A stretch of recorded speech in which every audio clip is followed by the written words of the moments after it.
Daredevil Born Again just finished its first 9-episode season on Disney+, and today I'll be bringing you my full spoiler review of that season, going to the good, the bad, and the stuff I'm mixed on. Now, the season's gone through a lot, with Kevin Foggy firing the whole creative team after the first few episodes he did not like, so he brought back all the original Netflix people. And that brings me to my first issue. This show has a lot of push and pull of the creative ideas. It seems like it's a mix of like 3 different things going on there. And I think that really struggles with this season. But the highlights of it really are that first and those last kind of episodes, with those being what the new creative team did, bringing in some of the old Netflix stuff. And honestly, that makes me more hyped for season 2. It gives me more hope, since we know that team will have full creative control over the next season. And for the set pictures, them Johns look good. Now with that out of the way, we're going to talk about Foggy's death and kind of the opening to the show. Honestly, I think they handled it really well. The death was done really great. There's a lot of emotion to it. Seeing Matt's whole fight with Bullseye, incredible. Even, like, the only bad part was the CGI looking a little iffy. But honestly, like, the fight was cool, throwing all the knives and stuff. Seeing Foggy laying on the ground and Karen's reaction and everything. And then Matt thinking he killed Bullseye at the end of their fight. Like, it was a really good opening to the show, which really didn't last. Because going in after that, it just, the show kind of dipped for me. I wasn't too invested with the plot. We see, Fisk as the mayor now, and Matt is only being Matt Murdock. And I just don't really care to get only Matt Murdock. And it's like, I like some Daredevil action, but also like the Matt Murdock if it's done well. I feel like they didn't do enough court stuff. I really liked all the White Tiger stuff, but I feel like it ended disappointingly. Like, he played the character really well. They introduced some other plot threads that could continue to season 2 with his niece becoming White Tigress, possibly. And I think that would be cool. But I feel like they really sent him off in a terrible way. Like, they just have him killed. Like, boom! And he's dead. Like, it's kind of disappointing. Because they set him up for a lot just to end it off like that. It was, especially with the guy actually being dead. It's a little sad. More new characters introduced were as Heather, which I thought she had a good arc at first. And then, after Muse and everything, she just kind of like dipped for me. I don't like where she went. She was an interesting character at first, which just led to her being angry at vigilantes. Like, she's like, oh, I saved myself. No, you didn't. Girl, what are you on about? Daredevil was there. Like, you were not going to kill Muse by yourself. I don't know what you want about, girly. But that's just not how it is. I just don't like how they made her so anti-vigilante and, like, compared Daredevil and Muse. Like, they're not all the same. Like, what? It just was a weird comparison for me. And it brings me to another big issue I have with this show, which is Muse. He was not handled well whatsoever. They stripped everything, all the cool stuff about his character, and just left, like, the art stuff. Like, I wish they explored his stuff more throughout the episode. I feel like we get the one therapy session, and bro just crashes out. Like, honestly, it would have been way cooler if we had the full 18 episodes. That's my main problem. We didn't get a full 18-episode season, and it really chops down people's character arcs. Like, Muse, literally, it would have been nice to get little therapy sessions sprinkled throughout so we could see his breaking point there, instead of just, like, crashing out in the first one. And then, like, they try to make it sound cool, like, 60 people he's killed are pieces, they're indestructible because the blood or whatever. But, like, it doesn't feel like he had much of an impact. Like, there's nobody concerned over all these people he's killing. Like, it would have been nice to hear more. Like, I feel like they didn't develop his character enough. And I feel like the wider city didn't react to it as what you think they would. Like, it's like, wow, he's killed all these people. You think other heroes would be involved. Like, even you could just throw in Luke Cage, Jessica Jones. You don't have to have Spider-Man or anyone huge. You can literally have Hawkeye. You can have Kate Bishop. But no, like, You know, even, like, it doesn't even have to be in the show. You can have it on a news thing, on a newspaper in the background, something. it just felt like he didn't have much of an impact. And he was taken down really easily. Oh, he has Taekwondo, so he was able to fight back a little bit. But he still ends up dying, and, like, it was kind of disappointing. I expected way more for him for how much he was, like, marketed. But overall, I think he was a disappointing villain. Now going to more of the good stuff, I really liked Daniel's character. I feel like he was a pretty funny character, like, his New Yorker vibes. He was a very strong Fisk supporter, but I feel like they handled his character really well. And by the end, I was like, oh my gosh, bro is like a menace. By like the end, I was like, there's no way.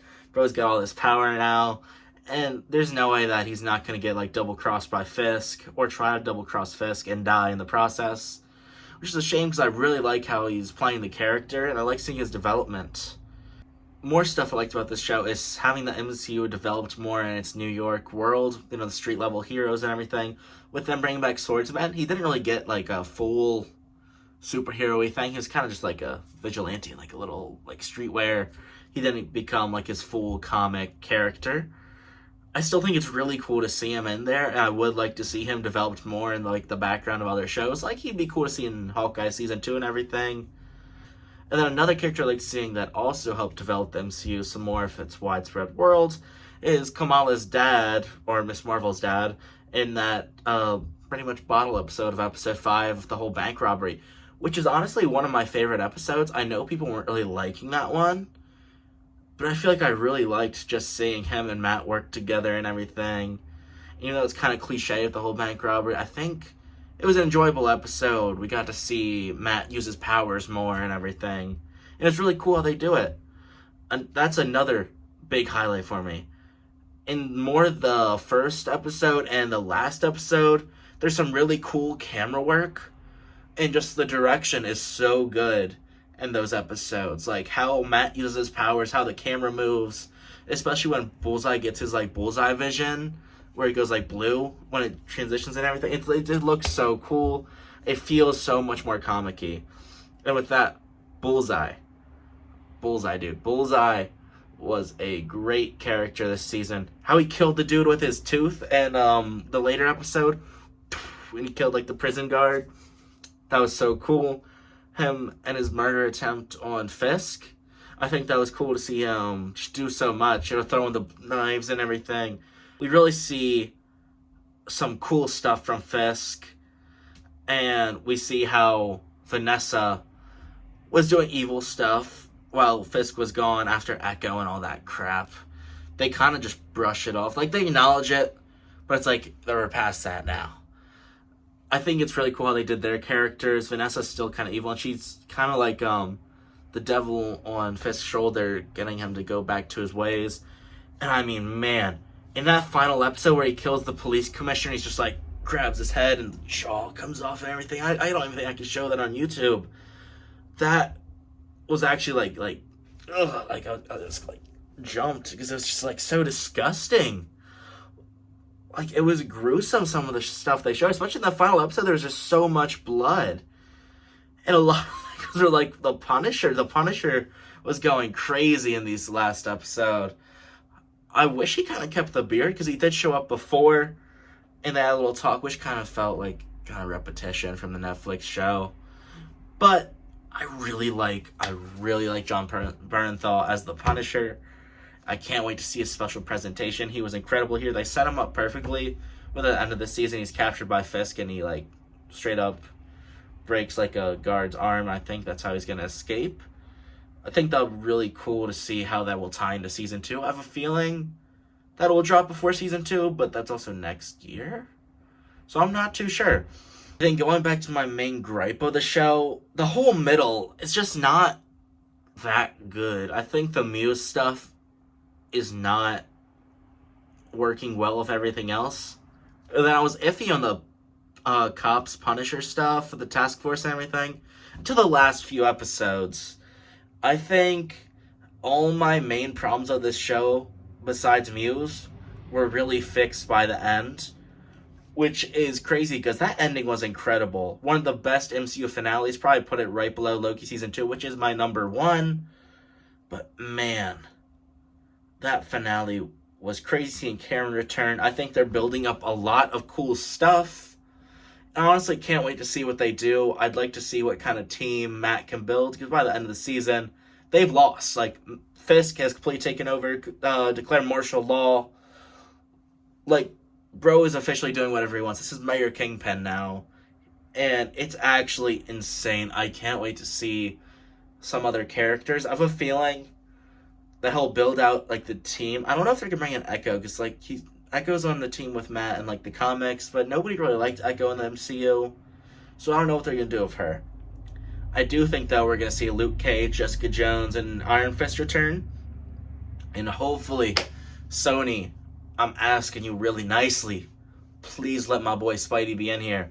It would help the show so much, and it would make stuff feel more impactful, which is a problem that I think might not happen. I don't think that this will lead into Spider-Man 4. I wish it would, but it seems like we're getting Mr. Negative, which makes no sense, because Fisk's whole thing, he's completely taken over New York at this point. Vigilantes are illegal completely. You can't be out past 8 p.m. Like, how's Spidey gonna be Spidey when you literally can't be a vigilante? And they're killing random people on the street. Like, these task force agents are killing random people on the street and putting, like, stuff over them and be like, yeah, it's a vigilante. Oh, we can get away with it. Even though they can get away with everything. It's actually crazy what these guys are doing. They're so corrupt. It's insane. There's so much potential for this leading to Spider-Man 4. I just don't think it will happen. And then the same with Thunderbolts. Like, I assume that takes place after, which would mean there's no vigilante, so Fisk wouldn't allow the Thunderbolts team to be there. And how would he react to Sentry? Like, what does Fisk do with something that big? I know he probably can't appear due to rights issues, probably with Sony, because he's pretty much a major Spider-Man character and a Daredevil character. So it's really odd for how Fisk could be in these things, which makes him perfect for Spider-Man 4, but he probably won't happen.